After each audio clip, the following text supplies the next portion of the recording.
One of the biggest projects to have ever been undertaken is the Manhattan Project. This is, of course, the making of the atomic bomb. Late 30s, early 40s, you've got World War II, you've got Germany, you've got Japan. There was a ton of pressure to obviously win the war. There's a bit of a race, technologically speaking. The nation to build the best weapons are going to have a decisive advantage. History shows this. Technology almost always plays a decisive factor in terms of who wins the battle or wins the war. When we're talking about the atomic bomb, we're talking about a weapon that nothing like it had existed prior. It was an absolutely different type and revolutionary weapon with far more destructive force than anything that was conventionally available at the time. And the United States was obviously in quite the predicament. Being in a world war, you've got the attack on Pearl Harbor, the United States gets brought into the war, and Germany is making their way across various nations, gaining control with a very different philosophy to life, one that threatens the way of life of so many other nations. And you've got Japan with their unwillingness to surrender baked right into their culture. So the Manhattan Project was something that involved a lot of people, a lot of ideas, a lot of science, a ton of uncertainty, a great deal of complexity. But it was able to come together successfully. Now, of course, I'll say, shouldn't have to, but I am in no way endorsing the making or use of the atomic bomb. That is something that is a different conversation. That's for debate. Nobody knows for sure if it was the best thing to do, simply because how many lives would have been lost with or without. That whole debate is a separate thing. Great tragedy has come from nuclear weapons and may still. But in this episode, I'm talking about the project itself, the undertaking, the massive amount of uncertainty and complexity, and the way that the team of people had to adapt and make decisions en route that were quite different than the ones that they thought they would be making from the onset in order for it to be a success.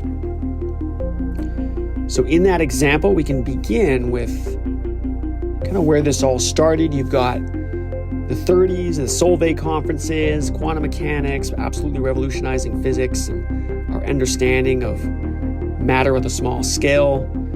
In those discoveries lies the information related to the amount of energy that is given off when the interior of an atom, the nucleus, made of neutrons and protons, split, right, as per fission. The fission reaction of even just a single atom, if that atom is fissile, gives a lot of energy relative to the size of an atom. And so you can imagine that if you had many, many atoms undergoing fission, that the amount of energy that was released would be huge. Quick calculation shows you that it would be so huge, it would go well beyond what, let's say, conventional explosives would give you. And so you've got physicists like Szilard, the Hungarian physicist who starts to kind of dream up these ideas of chain reactions. And he realizes that if you bombard one atom of a fissile material, like, let's say, uranium, and it splits, it's going to give off its own neutrons. And so those neutrons, if they find more uranium atoms, would maybe make those other uranium atoms split, which would give off their own neutrons, and on and on. And that's the idea of the chain reaction. And it's that realization by Szilard, that theory that this chain reaction could be sustained,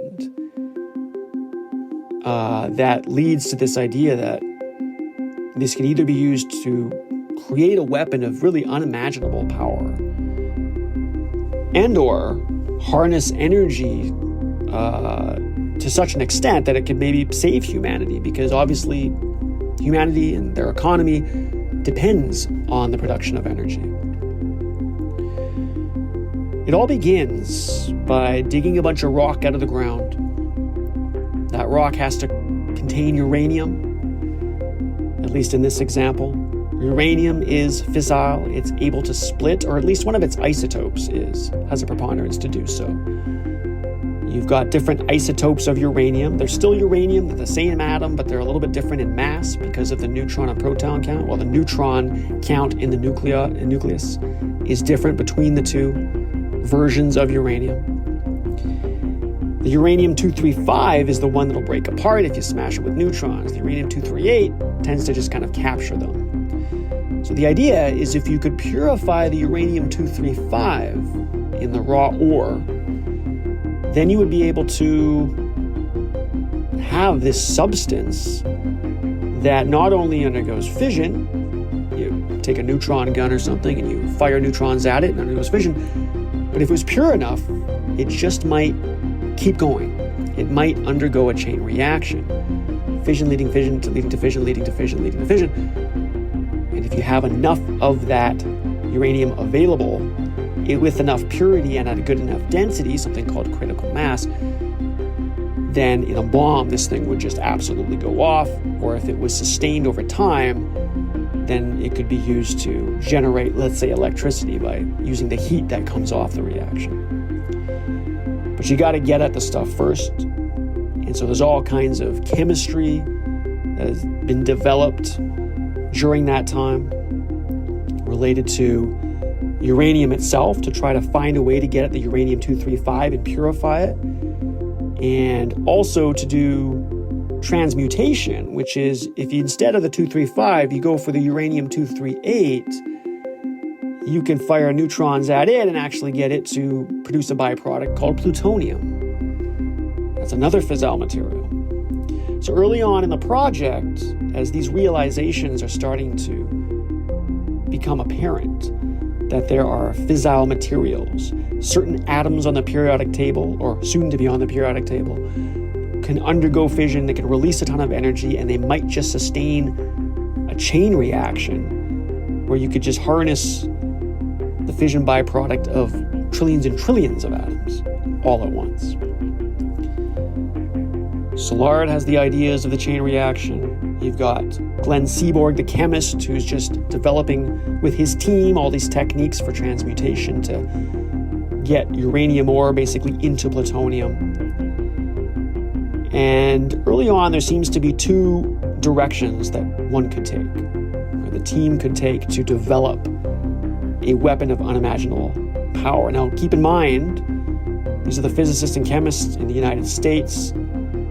There's also the physicists and chemists in places like Russia. Maybe not a direct enemy yet at the time, but there was belief that Russia was probably not going to be the friends of the US forever. And if they had the ability to develop nuclear weapons first, that would be deemed very problematic to the United States. Again, different way of life, different culture, different politics. So there's two options. One is to basically go after the uranium-235, and make that as pure as you can, because then if you can get that to be a critical mass and you get the chain reaction, you'll be able to tap into that massive amount of explosive power. The other is to go after the plutonium. Focus on the uranium-238 isotope, do the right chemistry, put it actually in a nuclear reactor, because a nuclear reactor can take some of that not so pure uranium ore, have enough of the 238, bombard it with neutrons, undergo transmutation, and one of the byproducts within the nuclear reactor of uranium, plutonium-239. So you've got the two options. You've got the uranium-235, it's a fissile material. If you can get that to sustain a chain reaction, that could produce immense explosive force. Same thing with plutonium-239, that's a fissile material. If you can get that to sustain a chain reaction, you could produce a massive explosive force, or tap into it for non-bomb reasons, like producing, let's say, electricity or something for society. So those are the two options. So the Manhattan Project basically took both approaches because they didn't know if only one of them would be successful or none of them would be successful, or if both of them would be successful. So they were trying to basically kind of diversify, and they said, this is costing billions of dollars, so let's try both. So they set up a uranium enrichment plant. They did that over in Oak Ridge, Tennessee. and they did the plutonium over at Hanford, Washington. So they look for the places that are as isolated as you can get. And the story of Hanford is pretty interesting because they had to basically kick a bunch of people out. There's that whole story there. But, it's got the Columbia River running through it. And they they could use the water in the reactors to cool things down and all this kind of stuff. So you've got Oak Ridge producing the uranium-235, enriching it, purifying it. You've got Hanford, Washington producing the plutonium. They got the two approaches, billions of dollars, and they're going to see if they can get something successful. Again, time's running out. You got Germany doing its thing, Japan not willing to surrender, Russians likely working on something similar. So this is a heady thing. Now, in order to get the actual chain reaction to work, there's a lot of intricacies involved in getting the atomic bomb to function. Again, so many uncertainties. There's all kinds of timing that has to be there. So first of all, you've got to purify the substance to a great degree, whether we're talking uranium-235 or the plutonium-239. You've got to get this stuff very, very pure. Remember, once the neutrons initially hit those first few set of atoms and you start getting the fission reaction, you need to sustain the chain reaction, which means all the neutrons that are coming off the subsequent atoms have to find more uranium or plutonium, right? They have to find more instances of that fissile material to go. So you need a very pure substance to make that happen. So all the chemistry and the work that has to go into purifying these materials, it happens on such a grand scale, right? If you wonder why terrorists to this day, 80 plus years later, still can't develop nuclear weapons, it's because of the scale required. The amount of plutonium that you would get, or uranium, of the necessary purities on such a small amount, let's say parts per million or whatever it is, that you would have to, have massive centrifugation chambers or massive gas diffusion and massive vats of chemicals just to actually get a little bit of, dripping uranium, so to speak, or plutonium substance out, and then continue the process to purify it up to the scale you would need to produce the bomb. So you've got to have these, Oak Ridge laboratories and these Hanford laboratories or plants, more appropriately called, to process the chemicals at such a massive scale to get the little bit that you need to get the critical mass, and you need that critical mass so that you can sustain the chain reaction, and then you have all the electronics and the explosives that go into it. So the little boy bomb that was dropped on Hiroshima used the gun-type design. Basically, you have one subcritical mass of uranium, and then you smash that into another subcritical mass to create the critical mass, and then the chain reaction can go from there. You can't start with the critical mass of uranium because then this thing could detonate prematurely, right? So you got to have that essentially separated. That was the Hiroshima bomb that used the uranium. So everything being done at the Oak Ridge facility, Tennessee, that was being done for the little boy bomb dropped on Hiroshima. The Fat Man bomb, which got dropped on Nagasaki, that was going to use the plutonium approach. And this is the plutonium that was being made and purified in the reactors at Hanford. Now, the gun-type design that I mentioned, where you shove one subcritical mass of uranium into another subcritical mass, kind of like a gunshot, basically, to create that criticality or supercriticality for the chain reaction, that was for the little boy. But the Fat Man that used the plutonium they came up with an entirely different approach for this, okay? And this one was actually much more complicated, but it ends up being more successful. In this case, they're using implosion. You have to surround a plutonium core that is subcritical, so it's not critical mass. Again, you can't start with critical mass. And then you use conventional explosives all around it to force symmetrically the plutonium to essentially implode, which increases its density, and that allows the plutonium to reach criticality. So in other words, you start with a subcritical mass, but if you can squeeze it down symmetrically, it will achieve the mass necessary to be critical. Think of it as the density increasing so that now, as the plutonium atoms start fissioning, they're more likely to find more plutonium atoms that they can fission as well, right, as those neutrons come off. So the denser the material, the more likely that the atoms are going to find the atoms they need and that you will be able to sustain a chain reaction. So this involved just absolute millisecond timing between the explosives, because you have to have a completely symmetric shock wave to compress the plutonium core symmetrically. If it's asymmetric, you're not going to reach the criticality, and you could have some well, it could just be a dud. It would not go off. It could end up being kind of like a dirty bomb where you got all this radioactivity and the explosion didn't happen. So the engineering involved, the timing, the electronics, the asymmetric implosion shock waves, the purity of the material, all of this had to come together.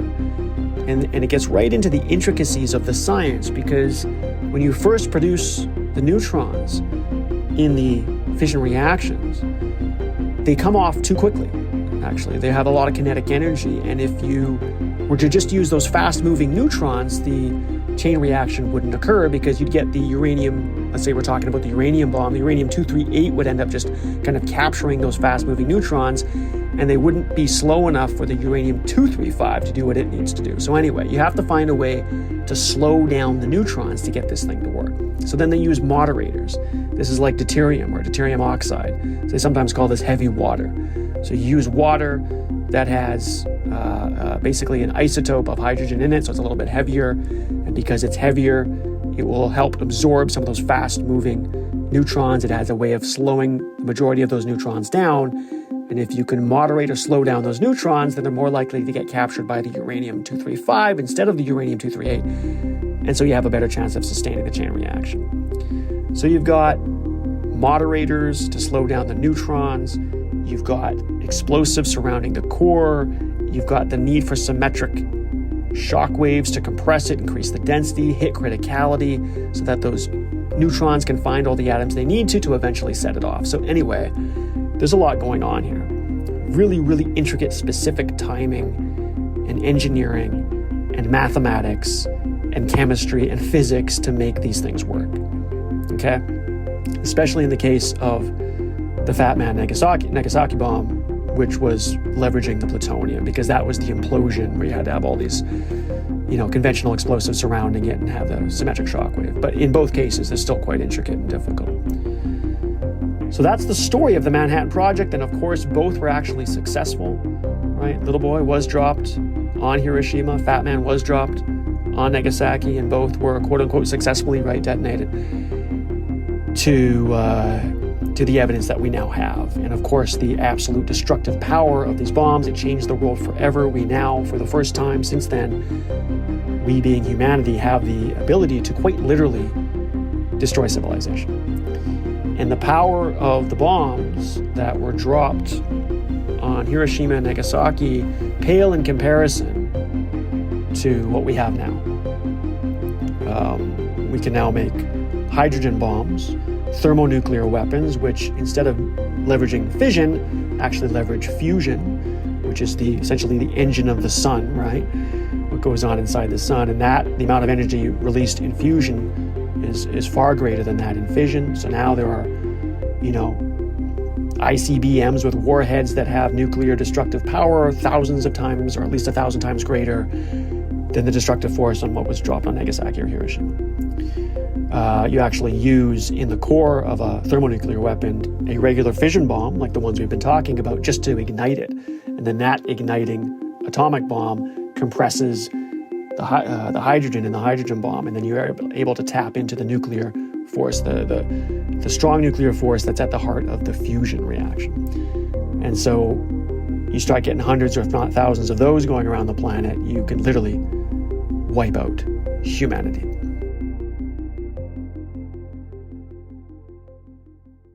So the Manhattan Project is, I think, a good example of showcasing extreme adaptability on a project, on something that was really important. It's obviously a large-scale project that had huge demands. It needed to work. There's billions of dollars on the line, and we've got, a world war going on. There's millions of lives at stake. There's a race with other nations that might be developing same or similar technologies. The challenges and the gravity of the situation is actually hard to even fathom for what the Manhattan Project represents. And I think we can look at that extreme example, more extreme than anything we're going to be on, but think about how it still got out the door, how it was able to come together with so many moving pieces, so many challenges and things that changed en route. How is it still able to come together? The science was largely unknown and uncertain. the engineering that had to be brought together when I was talking about the sophistication of the timings and being able to achieve criticality and just the different chemistry and the different physics and the mathematics and the engineering, all of that coming together, not to mention the politics and, the social implications and then the moral and ethical dilemmas. It's kind of got everything in the extreme squeezed into a very short time frame where you're racing with other nations that are kind of going through the same thing potentially. And to lose could be the end of a lifestyle, could be the end of quality of life, could be a new regime that comes in and takes over. So the gravity of that situation at which the Manhattan Project was front and center or a core part of is almost hard to fathom. But using an extreme example like that, I think, can teach us a lot. And I think what it really teaches us is adaptability, because so many things had to change en route. And I think that's true for really any real world project. We have ideas in our mind. We think the ideas are going to kind of get borne out. And so we go to make the attempts. And then when we do, it looks very different. The world kind of smacks us around. We coax information out from the environment and we just learn just how many of our ideas were too naive to work. We have to change things. Maybe we have to work with different people, bring in different resources, try different tools. There's a lot of iteration. There's a ton of trial and error. And that's just part and parcel of building good things. Let's think about some of the things on the Manhattan Project that had to change en route specifically, in contrast to what some might assume, like we often do with projects, that things were, in contrast to what you might assume is kind of deterministic, right? Like they had a plan, here's what the science, here's how things work, and now we're going to bring it together and this is the result. And that's just not how real world projects go. You think about the uranium and plutonium production challenges, right? They had to get sufficient quantities of these fissile materials, the uranium-235 and the plutonium-239. They had to make enough of it and at high enough of a purity, and that was obviously a major, major challenge. They didn't even know if it was possible to make that much. And the project had to adapt en route because it had to expand its production facilities at the Oak Ridge sites and the Hanford sites to meet the demand for that enriched uranium. And what that level of purity might have needed to be, that might have changed en route, the amount that they needed, or maybe they needed some redundancy there, needed some backup because if this test didn't work, they're going to need more material. And that stuff is just changing all the time. There was, a lot of advancements in the enrichment technology that had to be developed during the project, right? En route. Effective methods for that uranium enrichment and the stuff they're doing with plutonium. Working on gaseous diffusion, electromagnetic separation techniques, and all this kind of stuff. The bomb designs. I talked about that gun type design for the uranium bomb, the little boy, for the Hiroshima bomb, and then you've got the plutonium one for Nagasaki, right? The Fat Man. All kinds of challenges and difficulties, right? I mean, just think of trying to come up with, the plan or the design or the kind of structure that this thing had to be in to get all those pieces to work together. They had to adapt and develop different things all the time. The implosion type design was something that was, thought up kind of en route later when they realized that the gun type was not going to work for what they needed for the plutonium device. And then all those intricacies I was talking about, you have to get that implosion shockwave to be symmetric and constantly changing. A number of times they thought it wasn't going to work. They thought it was dead, and then something new came up. Different issues with the reactor, so-called xenon poisoning and different things that can inhibit the reaction. And, you can go read about this yourself, but a lot of things came up that they had to change en route. They had to adapt, right? All kinds of theoretical and practical challenges, the physics, the chemistry, the engineering, they all had to be overcome on the project, right?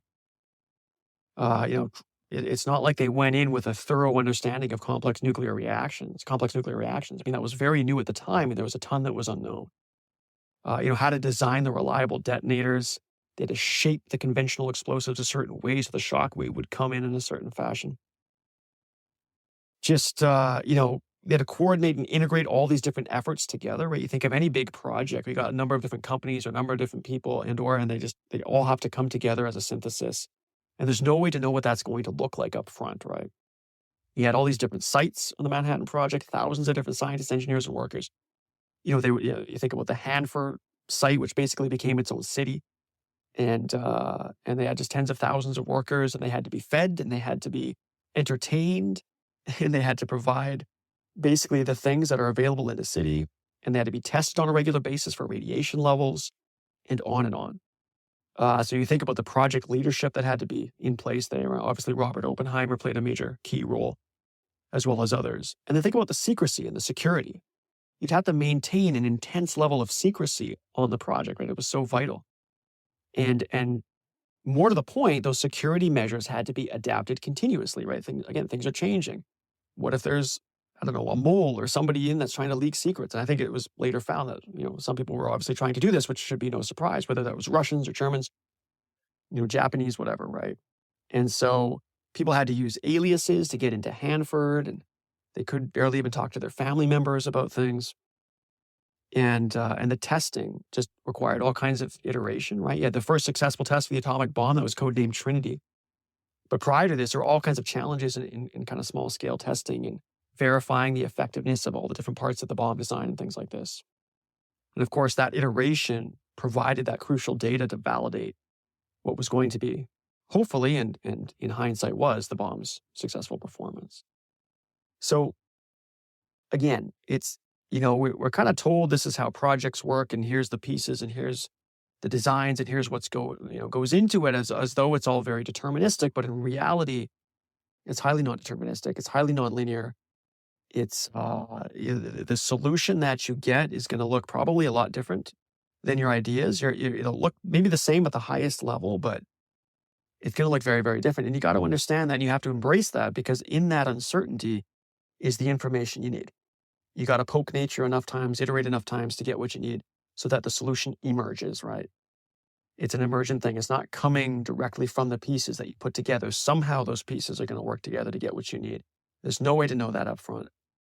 And so you have to adapt. And that's what we are. We are creatures of adaptation. And I think we forget that a lot because of the way we're brought up through the education system. We kind of pretend that everything comes from a plan or a design as though things are deterministic. But those are just the rough seeds that start a project, and everything else that gets triggered and compelled from that point on comes together in ways that we can't even imagine.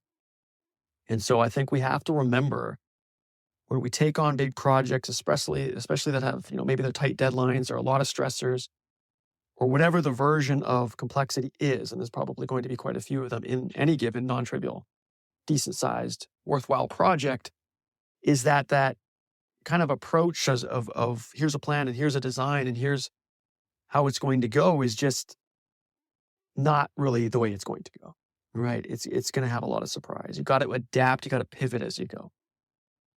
And that's the property of systems, of real world systems, of complexity, of using information and physical things and bringing those together to be successful.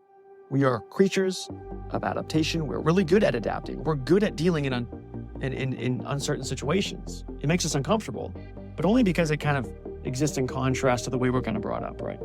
We are really good at it. It's how we learn language. It's how we maneuver through complex environments. It's how we've been evolving for millions of years of hominid evolution, right? So just like a project like the Manhattan Project, we probably have some smaller scale version of deadlines and stressors and things that are going to change en route, and we have to adapt, but it can come together. Okay, that's it for this episode. Thanks so much for listening. Until next time, take care.